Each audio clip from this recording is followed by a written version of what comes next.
یہ واقعہ ہے شیخ راغب اور ان کی بیوی کا۔ شیخ راغب نے اپنی بیوی نجیہ کو طلاق دے دی۔ طلاق کے بعد انہوں نے بیوی سے کہا تم اپنے گھر چلی جاؤ۔ بیوی بولی میں ہرگز گھر نہیں جاؤں گی، اب اس گھر سے میری لاش ہی نکلے گی۔ شیخ راغب بولے میں تمہیں طلاق دے چکا ہوں، اب مجھے تمہاری حاجت نہیں، چلی جاؤ میرے گھر سے۔ بیوی بولی میں نہیں جاؤں گی، آپ مجھے گھر سے نہیں نکال سکتے، جب تک میں عدت پوری نہ کر لوں تب تک میرا خرچ بھی آپ کے ذمہ ہے۔ شیخ راغب بولے یہ تو ڈٹائی ہے، جسارت ہے، بے شرمی ہے۔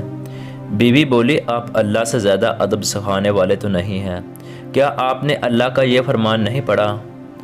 اے نبی اپنے امت سے کہو کہ جب تم اپنی بیویوں کو طلاق دینا چاہو تو ان کے عدت کے دنوں کے آغاز میں انہیں طلاق دو اور عدت کا حساب رکھو، اور اللہ سے جو تمہارا پروردگار ہے ڈرتے رہو۔ نہ تم انہیں ان کے گھر سے نکالو اور نہ وہ خود نکلیں۔ ہاں یہ اور بات ہے کہ وہ کھلی برائی کر بیٹھیں، یہ اللہ کے مقرر کردہ حدیں ہیں۔ جو شخص اللہ کی حدوں سے آگے بڑھ جائیں اس نے یقیناً اپنے اوپر ظلم کیا۔ تم نہیں جانتے شاید اس کے بعد اللہ تعالیٰ کوئی نئی بات پیدا کر دے۔ شیخ راغب نے غصے میں اپنا کپڑا جاڑا اور یہ بڑبڑاتے ہوئے گھر سے نکل گئے۔ اللہ کی قسم اس عورت نے تو عاجز کر کے رکھا ہے۔ بیوی بس مسکرا کر رہ گئی، کچھ بولی نہیں، اپنا حوصلہ مضبوط رکھا۔ اب جان بوجھ کر بیوی نے روزانہ کا یہ معمول بنا لیا کہ کمرے میں روم فریشنر سے اسپرے کرتی، آخر میں خود بھی سجتی سنورتی، خوشبو لگاتی اور گھر کے اندر شیخ راغب کے آنے جانے کے راستے میں بیٹھ جاتی۔ شیخ صاحب 5 دن سے زیادہ صبر نہ کر سکے اور پھر انہوں نے زبان سے نہیں بلکہ عملی طور پر بیوی سے رجوع کر لیا۔ ایک دن بیوی نے ناشتہ بنانے میں کچھ تاخیر کر دی۔ شیخ راغب نے غصے میں کہا یہ تمہاری طرف سے میرے حق میں کوتاہی ہے، یہ ایک مومن عورت کا سلوک نہیں ہے۔ بیوی بولی اپنے مومن بھائی کے کام کو 70 مرتبہ بلائی پر معمول کرنا چاہیے۔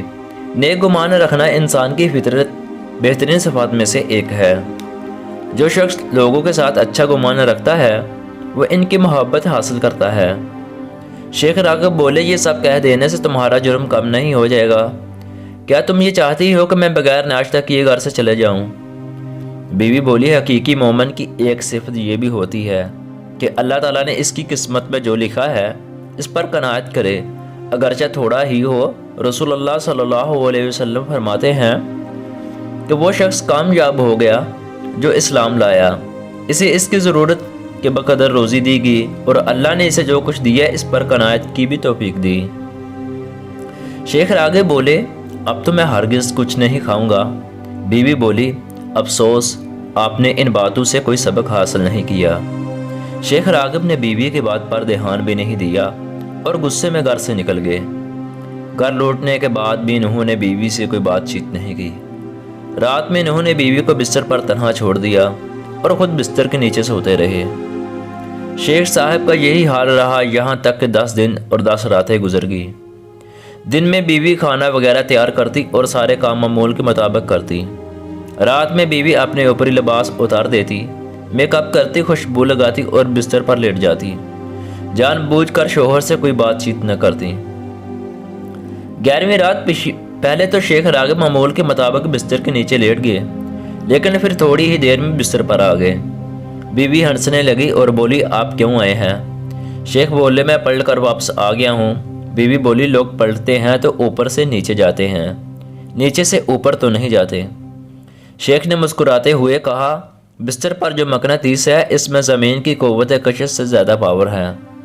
پھر شیخ نے مسرت امیز لہجے میں کہا نجیہ اگر دنیا کی ساری عورتیں تمہاری طرح ہو جائیں تو کوئی مرد اپنی بیوی کو کبھی طلاق نہ دے اور گھروں کے سارے مسائل ہی ختم ہو جائیں۔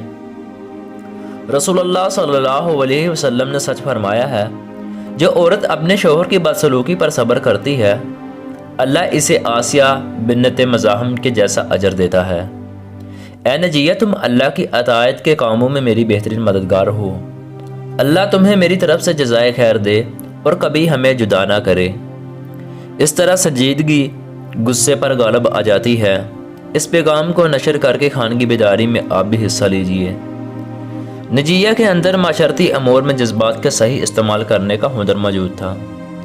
کیا آپ جانتے ہیں کہ ہر عورت کے اندر ایک نجیہ ہوتی ہے؟ ہر وہ عورت جو اپنے رب سے مناجات کرے، اس حقیر دنیا کے بجائے جنت کے حصول کے لیے تگ و دو کرے، وہ نجیہ ہے۔ اللہ ہم سب کو جہنم کی آگ سے نجات دے، آمین یا رب العالمین۔